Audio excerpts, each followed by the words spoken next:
The wind carried a sound that winter morning in 1847 that made every man in the High Valley stop what he was doing. It wasn't the howl of a storm coming down from the peaks. It wasn't the crack of ice breaking on the river below. It was something deeper, older, a rumble that seemed to come from the mountain itself, like the earth was clearing its throat before it spoke. Thomas McCready stood outside his half-built cabin, his breath hanging in the air like smoke, and listened to that sound with every fiber of his being. He had heard it before, 3 winters back, when he'd been trapping further north. He'd watched from a safe distance as an entire slope of snow let go and erased a stand of 100-year-old pines like they were nothing more than grass stems. The old Shoshone trapper who'd been with him that day had grabbed his arm and pointed to the scar the avalanche left behind, a raw wound of broken rock and splintered timber, and said just 2 words, "Mountain speaks." Thomas was 32 years old that winter, though the mountains had aged him in ways that had nothing to do with years. His hands were scarred from axe work and frostbite. His face was weathered like old leather. He'd come west from Pennsylvania 5 years earlier, following the promise of beaver pelts and freedom, and he'd found both, along with 100 kinds of hardship he'd never imagined back east. He'd learned to read weather in the color of the sky, to predict game movement by the taste of the wind, to find water under snow by watching where the ravens flew. But the high country of the Wind River Range was teaching him lessons he'd never encountered before, and the most important one was this: what worked in the lowlands could kill you up here. The settlement, if you could call it that, consisted of 7 families scattered across the valley floor at just over 9,000 feet. They'd come the previous summer, drawn by reports of gold in the creeks and timber for the taking. By October, when the first real snow fell, they'd realized the gold was mostly rumor, and the timber, while abundant, came at a brutal cost in labor. But they were committed now, too far into the season to make it back down through the passes, too invested in their claims and cabins to abandon them. So they dug in, these 7 families, and prepared to wait out a winter that would test every assumption they'd brought with them from the settled world. Thomas had built his cabin the way he'd been taught, the way every man in the valley had built his. 4 walls of stacked logs, notched and fitted at the corners with a pitched roof to shed the snow. Gaps between the logs chinked with moss and mud. A stone chimney at one end. A single door facing south to catch what little sun made it over the ridgeline. It was solid construction, the kind that had sheltered settlers from the Appalachians to the Mississippi, the kind that had stood for generations back east, weathering rain and wind and winter storms without complaint. But here, at this altitude, with these winds, with snow that could pile 10 feet deep in a single night, the standard cabin was revealing itself to be something else entirely. It was a trap. The problem announced itself in stages, like a sickness that starts with a cough and ends with your lungs full of fluid. First came the wind. Not the wind from storms, which everyone expected and prepared for, but the constant, grinding wind that blew down from the peaks day after day, week after week, finding every gap in the chinked logs, every imperfection in the doorframe, every space where the roof met the walls. The mud between the logs dried and cracked and blew away like dust. The moss they'd packed so carefully worked loose and disappeared into the howling darkness. By December, sitting inside a cabin was like sitting inside a sieve, with cold air pouring through 1,000 invisible holes. The settlers tried everything they knew. They mixed new chinker from creek clay and pine sap. They stuffed rags into the gaps. They hung blankets against the interior walls. They kept their fires roaring day and night, burning through their wood piles at an alarming rate. And still the cold got in, seeping through every defense they erected, stealing the heat almost as fast as they could create it. But the wind was just the opening act. The real problem was the snow. By mid-January, snow had buried the valley floor under 12 feet of powder. The cabins sat in the bottom of deep pits, with only their roofs and chimney tops visible above the surface. Getting outside required digging a tunnel through the snow to reach daylight. The weight of all that accumulated snow pressed down on the cabin roofs with crushing force, making the ridge poles creak and groan like ship timbers in a storm. Two of the cabins had already suffered partial roof collapses, sending cascades of snow and broken timber down onto the families huddled inside. They'd shored up the damage with whatever they could find, cut new poles to replace the broken ones, and prayed the roofs would hold until spring. Thomas had reinforced his own roof 3 times already, adding support beams until the interior of his cabin looked like the inside of a mine shaft, all cross-bracing and props. He'd cut and hauled so much additional timber for these repairs that his wood pile, which should have lasted through March, would be gone by February. And still, every night when he lay on his bunk, he could hear the roof above him settling, groaning under the weight of tons of snow, and he wondered if this would be the night it came down. The other settlers shared his worry, but they also shared a grim resignation. This was the price of living in the high country.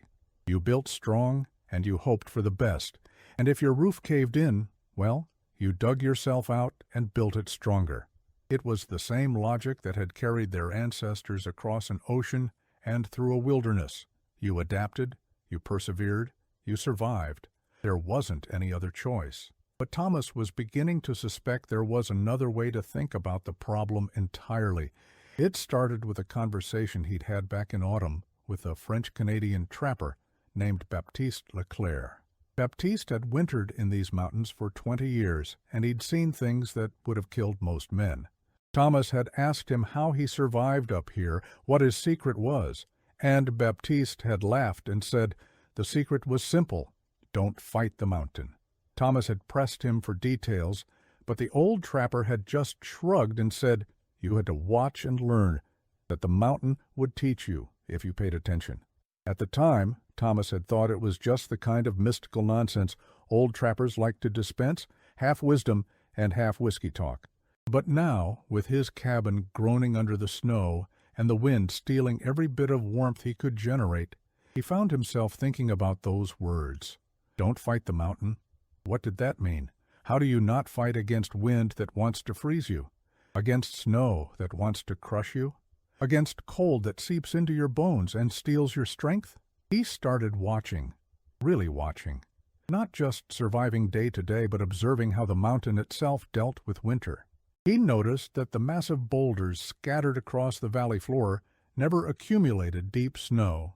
The wind scoured them clean, leaving bare rock, while the surrounding ground vanished under drifts. He noticed that the densest stands of pine trees where the branches interlocked overhead remained relatively snow-free at ground level, the canopy catching and holding the snow above while creating sheltered spaces below. He noticed that certain rock formations created wind shadows, calm pockets where the air barely moved, while 20 feet away the wind raged like a demon. And he noticed something else, something that seemed so obvious once he saw it that he couldn't believe he'd missed it before. The mountain itself was shaped by avalanches. The long, treeless chutes that ran down from the peaks weren't random. They were paths, highways that avalanches had carved over centuries, sweeping away anything that tried to grow in their way.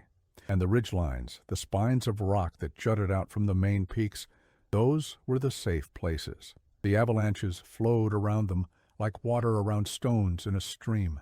Thomas began spending his evenings sketching in a leather-bound journal by firelight, drawing the shapes he saw in the land, trying to understand the geometry of survival in this vertical world. He drew cross-sections of snowdrifts, noting how they built up on the leeward side of obstacles but stayed shallow on the windward side. He drew the profile of the valley, marking where avalanches had run in previous years, visible as scars in the forest. He drew the rock formations that seemed to shed snow naturally, trying to understand what made them different from his rectangular cabin with its snow-catching roof. The answer, when it finally came to him, was so counterintuitive that he almost dismissed it as madness. But the more he thought about it, the more sense it made. The problem with the standard cabin design wasn't that it wasn't strong enough. The problem was that it presented the wrong shape to the mountain's forces. A flat roof was a snow collector, accumulating weight until it collapsed. Vertical walls were wind catchers, creating turbulence and pressure. A rectangular structure was a trap for the very forces it was trying to resist. What if, Thomas thought, you built a shelter that didn't try to resist those forces? What if you built one that let them flow over and around? He started with the avalanche problem. Every man in the valley had heard the mountain's warning rumble. They all knew that somewhere above them, on slopes they couldn't see, snowpack was building to the point of instability. When it let go, it would come down with the force of 1,000 freight wagons, and anything in its path would be obliterated. The standard response was to hope your cabin wasn't in the avalanche's path, to pray that the slope above you would hold, to trust to luck and providence. But Thomas had been studying those bare ridgelines, those spines of rock that split avalanches like a ship's bowsplits waves. What if you could build something with that same principle? Something with a shape that would cause an avalanche to flow around it rather than through it. The shape that kept coming back to him was a wedge. Not a rectangular box, but a triangular form, low to the ground with the point facing upslope. An avalanche, hitting that wedge shape, would split and flow to either side, the way water flows around a boulder in a stream. But how do you make a shelter out of a wedge? How do you create living space inside a triangular form? And that's when the really crazy idea came to him. What if you built the shelter into the ground? What if, instead of building up, you built down? The concept took shape in his mind like a revelation. Dig a rectangular pit into the hillside, deep enough to stand in. Cover it with a roof that was essentially a ramp, sloping from ground level at the upslope end to about 8 feet high at the downslope end, creating a wedge profile. But here was the counterintuitive part. Don't put logs on top of the roof to hold snow. Instead, pack the roof with several feet of earth and sod and let the snow accumulate on top of that. Let the snow become part of the structure, additional insulation and protection rather than a burden to be resisted. From the outside, from upslope, it would look like nothing more than a bump in the terrain, a small rise in the hillside with a barely visible entrance at the downslope end. An avalanche, hitting that wedge shape, would simply flow over it, the way it flowed over the natural rock ridges. And the tons of snow that would crush a conventional cabin's roof would just become more insulation, more protection, more mass to anchor the structure against the wind. The more Thomas thought about it, the more problems this design solved. The earth-covered roof would provide massive insulation far better than log walls ever could. Being built into the hillside would protect the shelter from the wind. The low profile would minimize snow accumulation, while the sloped roof would shed what did accumulate. And the downslope entrance would remain accessible even in deep snow, since drifts would tend to build up on the upslope side, while the downslope side stayed relatively clear.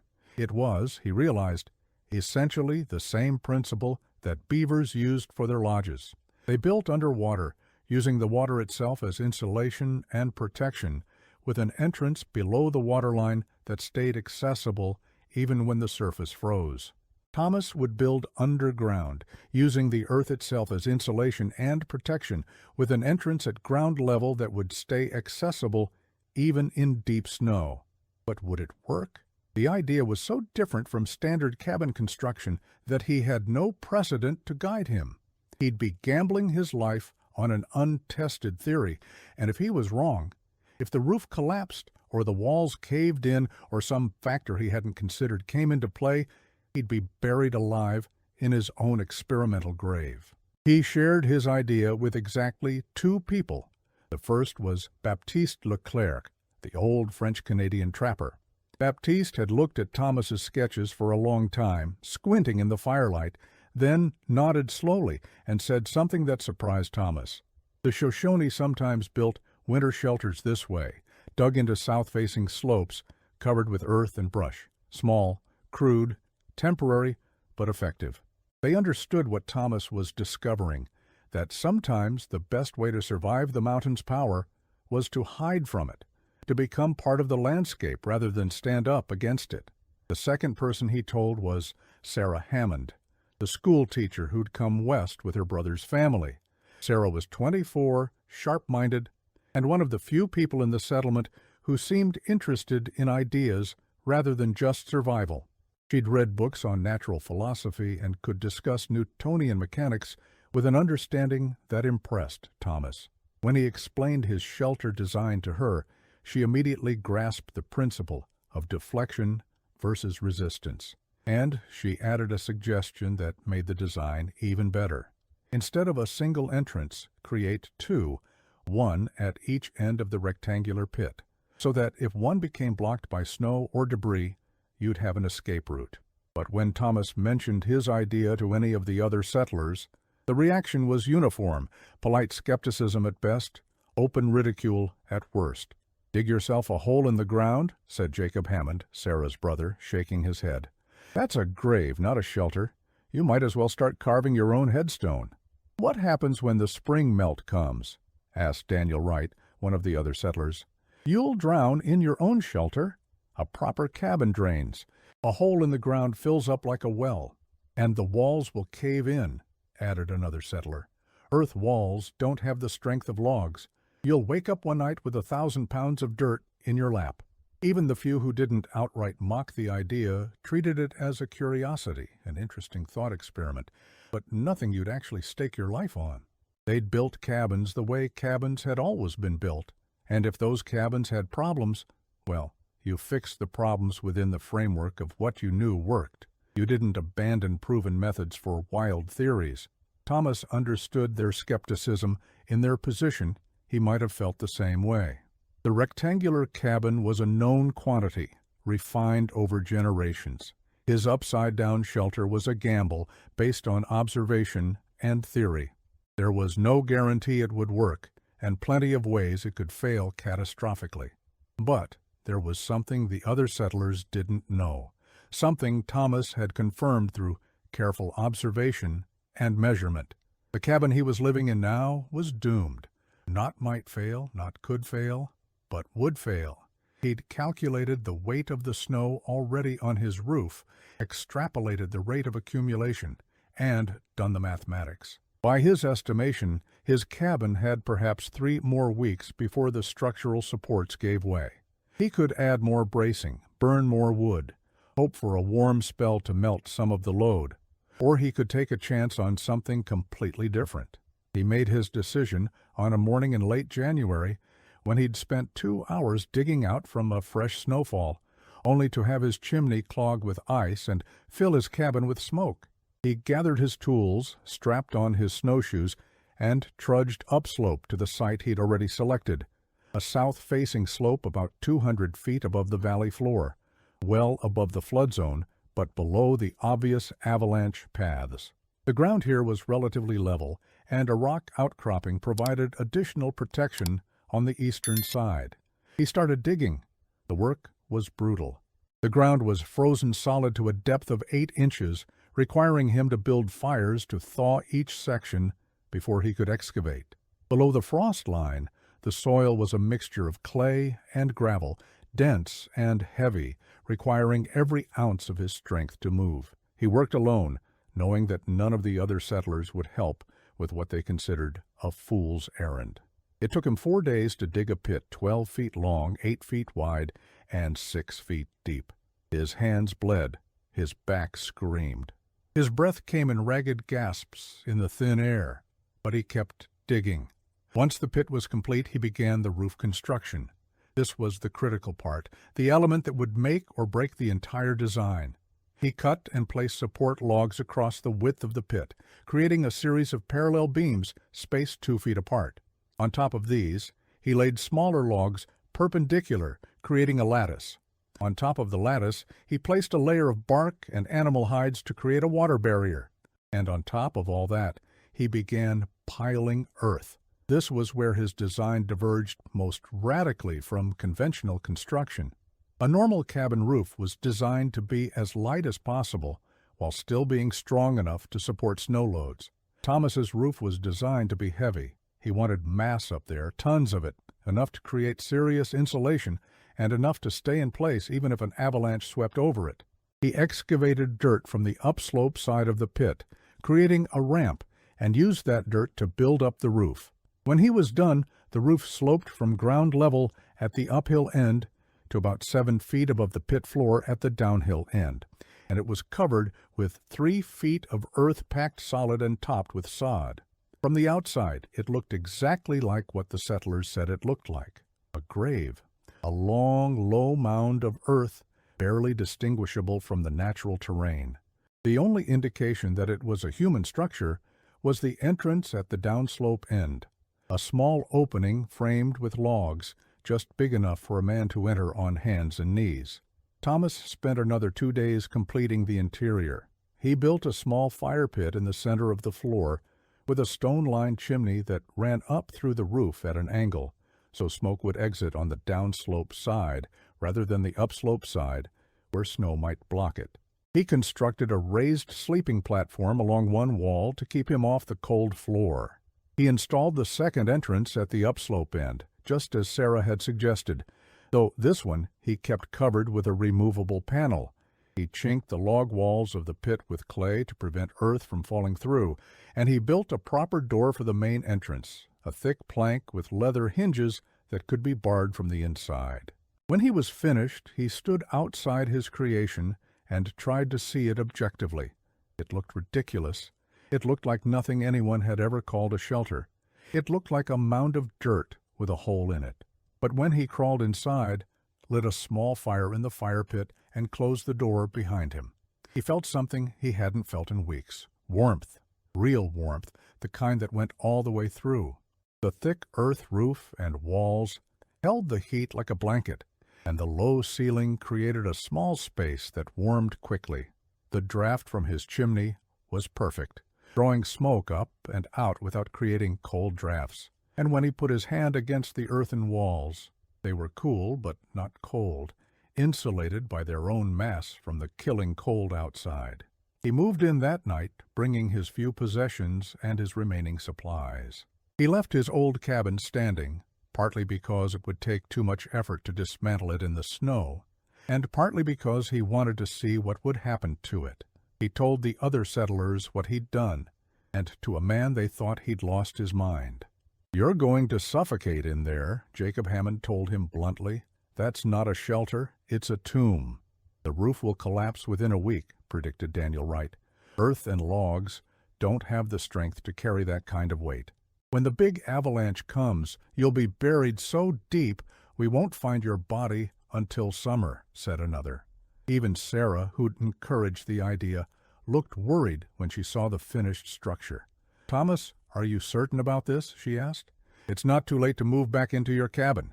But Thomas was certain, not because he had absolute proof that his design would work, but because he'd reached a point where faith in observation had to replace faith in tradition. He'd watched the mountain. He'd seen how it dealt with winter's fury.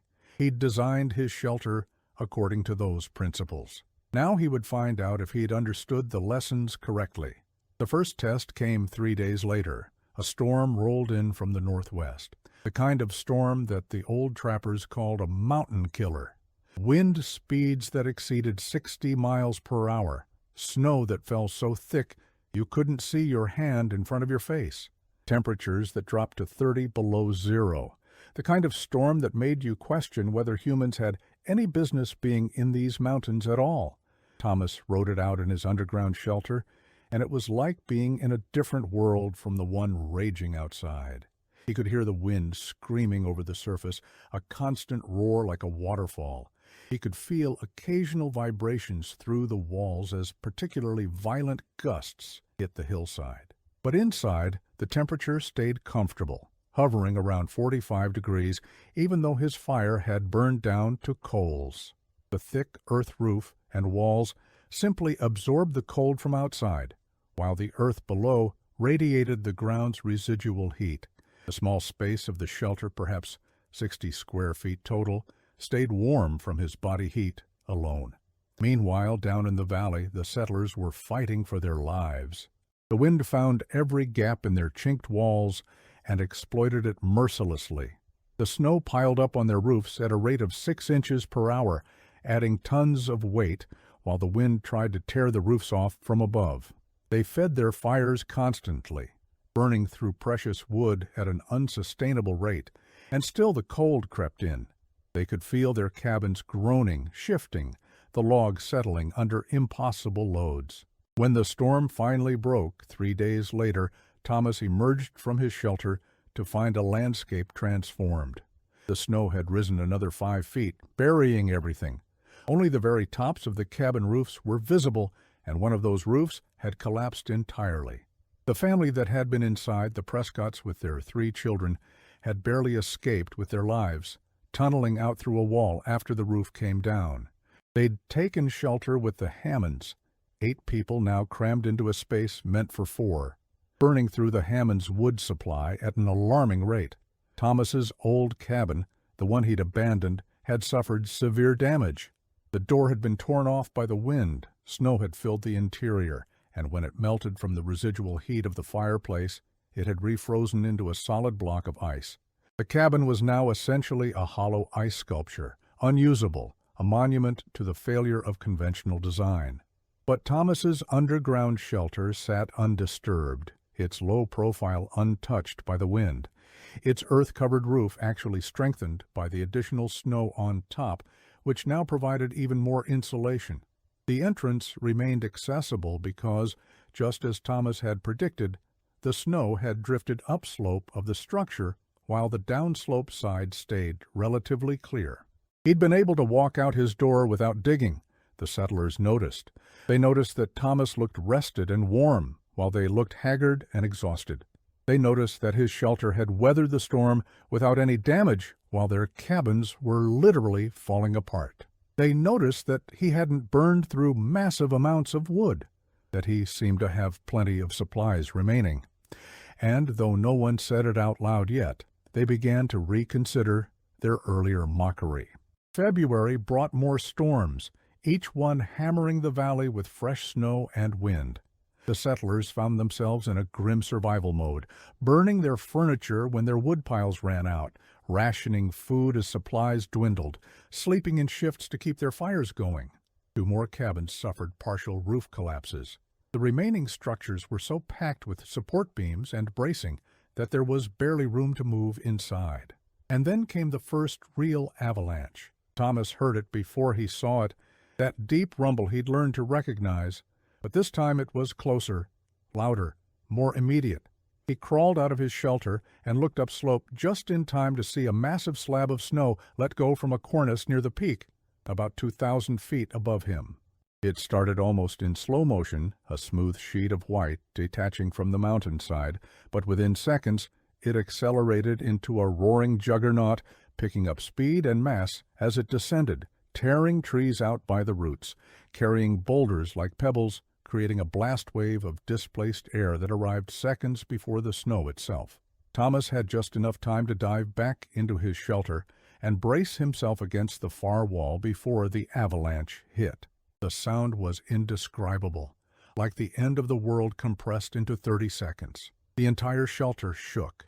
Snow and ice blasted through the entrance before he could close the door, filling the space with freezing fog. And then, just as suddenly as it had started, it was over. The roar faded to a rumble, then to silence. Thomas sat in the darkness, his heart hammering, and waited.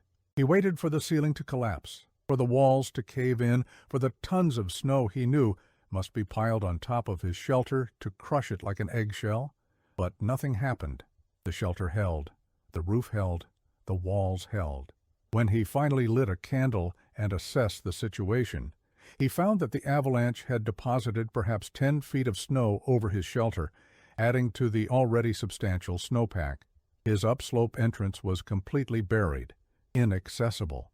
But his downslope entrance, protected by the overhang of the roof and the wedge shape of the structure, remained mostly clear.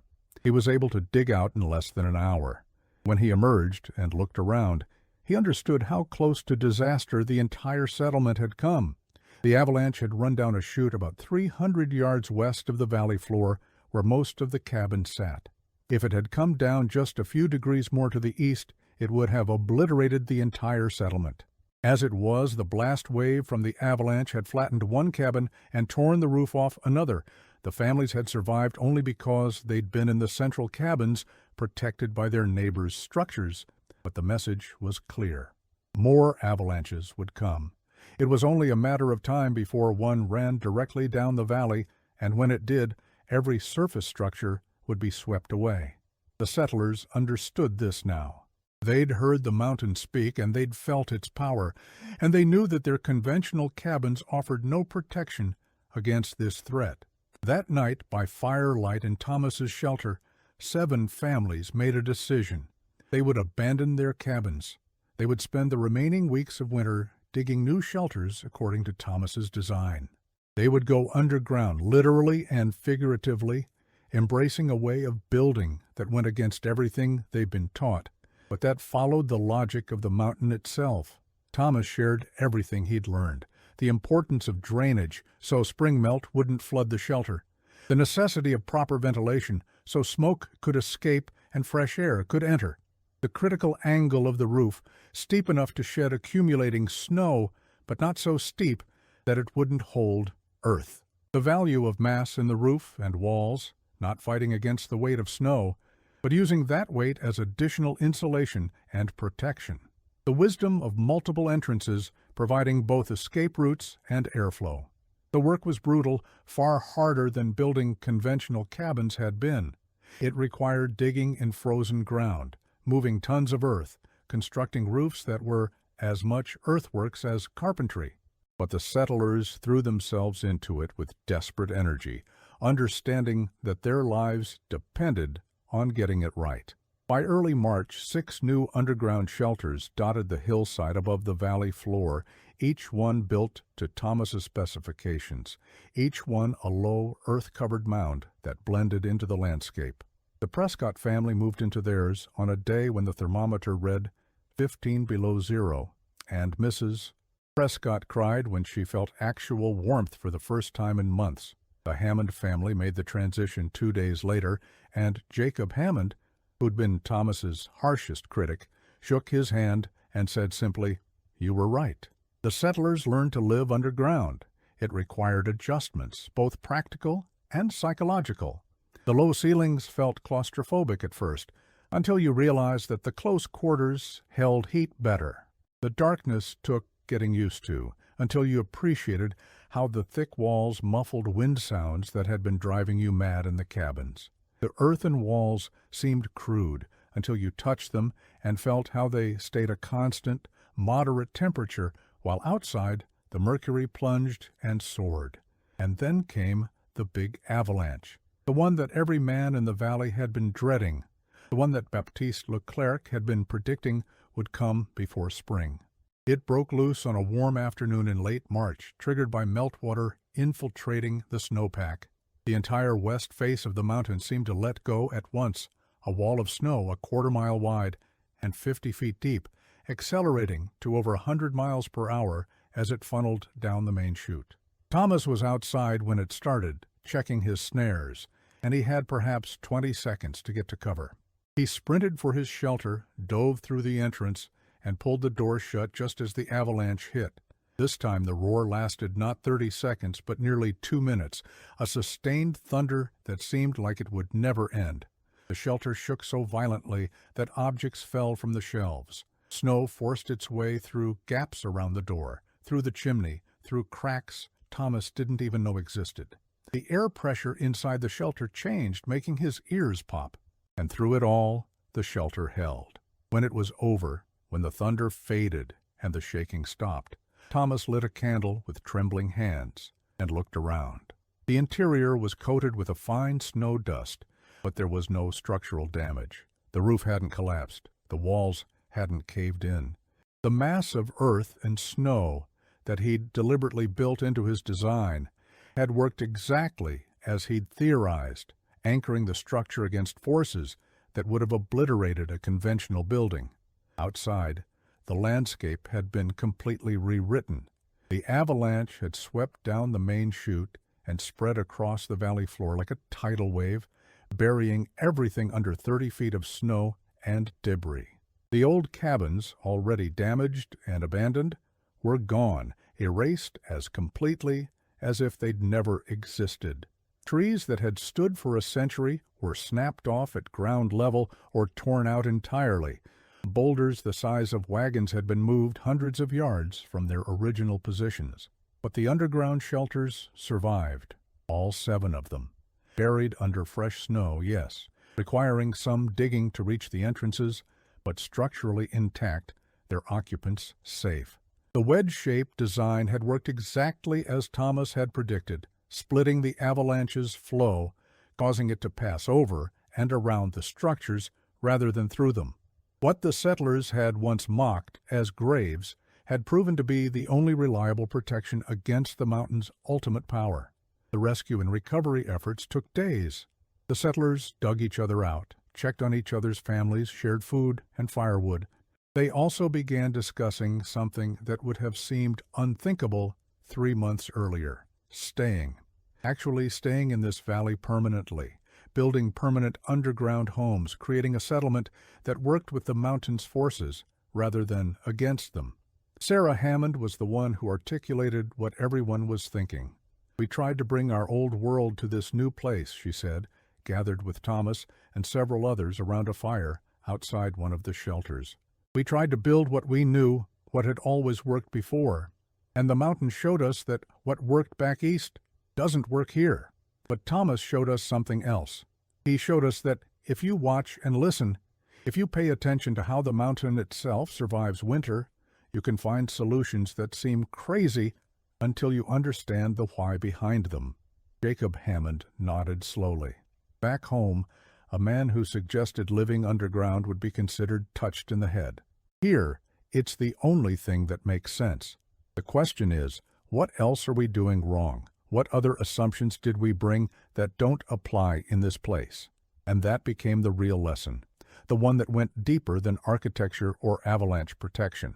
The settlers had come west with centuries of accumulated wisdom about how to build, how to survive, how to prosper. And most of that wisdom was valid and useful and had been proven across generations. But some of it, the parts that depended on specific conditions that didn't exist in the high country, had to be let go. The hard part was knowing which was which.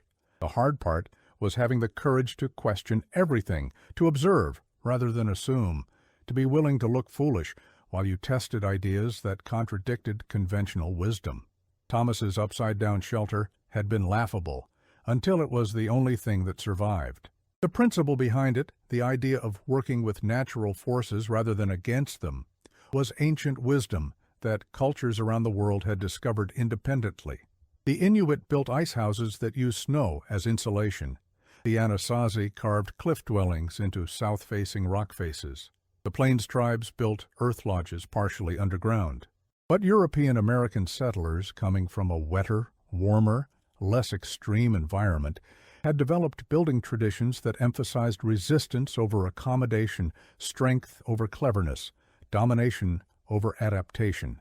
What Thomas had done was rediscover something that indigenous peoples in extreme environments had always known. You don't beat the mountain, you learn from it. You watch how the rocks shed avalanches, how the trees find wind shadows, how the ground itself uses mass and depth to maintain stable temperatures. You take those principles and you translate them into human structures.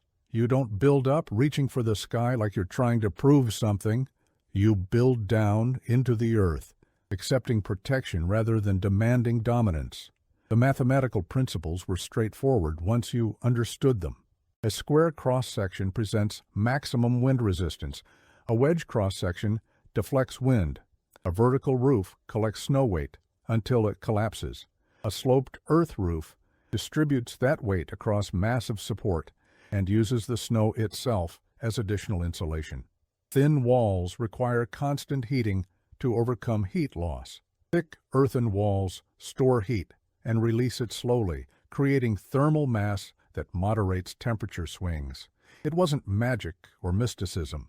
It was physics, the same physics that shaped how the mountain itself responded to winter's assault. But physics alone didn't explain why Thomas had succeeded where others had failed. The real difference was epistemological. The other settlers had approached the mountain with a solution already in mind, the rectangular cabin, and they'd tried to make it work through sheer determination and minor modifications. Thomas had approached the mountain with a question: how does this place survive winter? He'd watched, measured, sketched, and theorized. He'd been willing to entertain ideas that seemed absurd at first glance. He'd been willing to be wrong, to test his theories, to adapt based on results. That willingness to question assumptions became the real legacy of the upside-down shelter. As spring arrived and the snow finally began to melt, the settlers found themselves rethinking everything. Not just how they built their homes, but how they stored food, how they managed livestock, how they approached the simple act of surviving in a place that didn't care whether they lived or died. They learned to build root cellars that used the Earth's constant temperature to preserve food without ice. They learned to position their shelters to maximize southern sun exposure in winter while providing shade in summer. They learned to create windbreaks using stone walls and strategic planting rather than fighting the wind directly. They learned to read avalanche paths and flood zones, understanding that the land itself would tell you where it was safe to build if you knew what signs to look for. Word of the settlement's survival spread slowly through the mountain communities. Other trappers, other prospectors, other settlers who'd tried and failed to winter in the high country began showing up to see these strange, earth-covered shelters that had withstood what conventional cabins could not. Some of them mocked the design, just as the original settlers had mocked Thomas. But others, especially those who'd lost cabins to snow loads or who'd barely survived winters in inadequate structures, paid attention. Baptiste Leclerc visited in late spring after the passes cleared. He walked around Thomas's shelter, examining the wedge profile, the earth-covered roof, the carefully positioned entrances. Then he nodded and said, "Now you understand. The mountain teaches, but only if you listen." Thomas asked him how long he'd known about this approach to building, and Baptiste smiled. "Known about it? I've used it. But when I tried to tell settlers, they looked at me like I was mad. A Frenchman telling Americans how to build? An old trapper who lives in wickiups and lean-tos telling families how to make proper homes? They wouldn't hear it. They had to learn the hard way, through failure and fear and almost dying.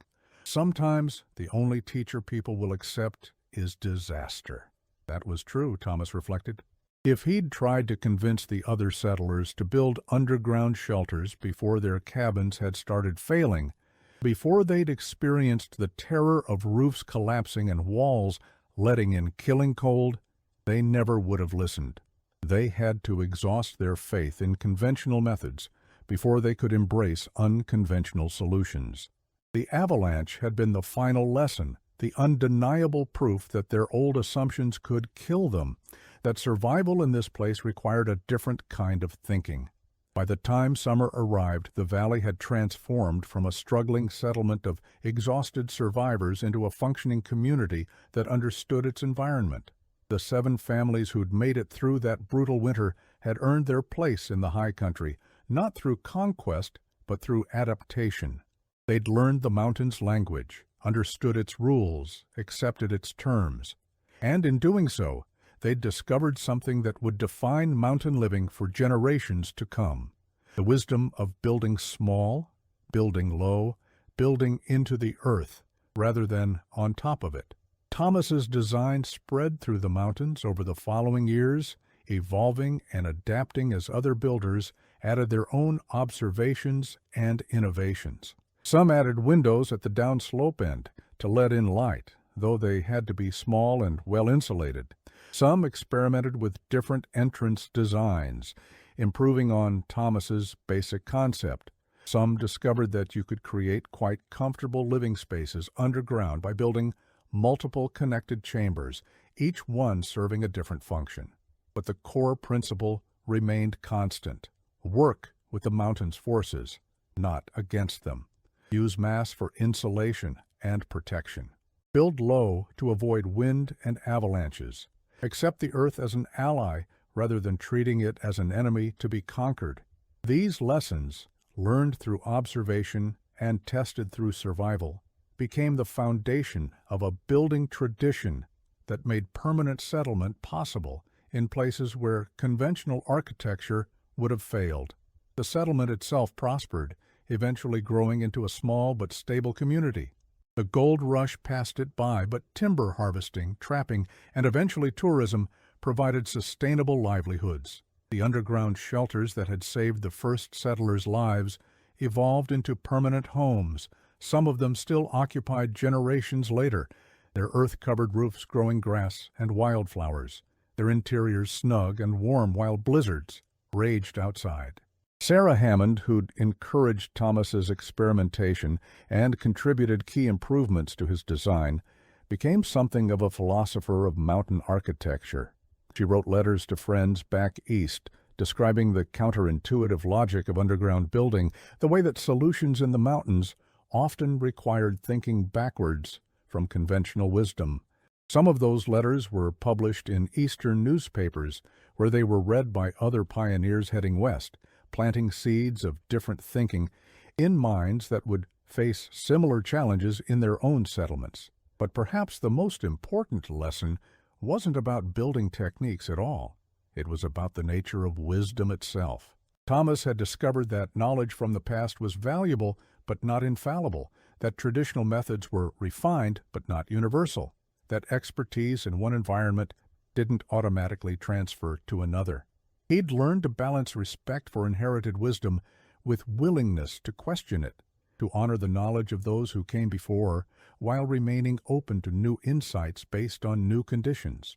That balance, that ability to hold multiple truths simultaneously, became the real inheritance of the upside-down shelter. It wasn't just about surviving avalanches or staying warm in winter. It was about approaching the world with humility and curiosity, about being willing to learn from failure, about understanding that the best solution to any problem starts with observation rather than assumption. The mountain had spoken that winter, and Thomas McCready had listened. What he heard saved his life and the lives of 6 families. But more than that, what he heard changed how people thought about survival in extreme places. He proved that innovation doesn't always mean inventing something new. It sometimes means rediscovering something old, something that indigenous peoples had known for centuries, but that settlers had forgotten in their confidence that their own traditions held all the answers. The upside-down shelter stood as a monument to that lesson, a grass-covered mound on a mountainside that looked like nothing special until you understood what it represented. The power of observation over assumption, adaptation over stubbornness, wisdom over ignorance. It was a solution that had seemed laughable until disaster proved it correct, and in that transformation from mockery to vindication lay a truth that transcended architecture.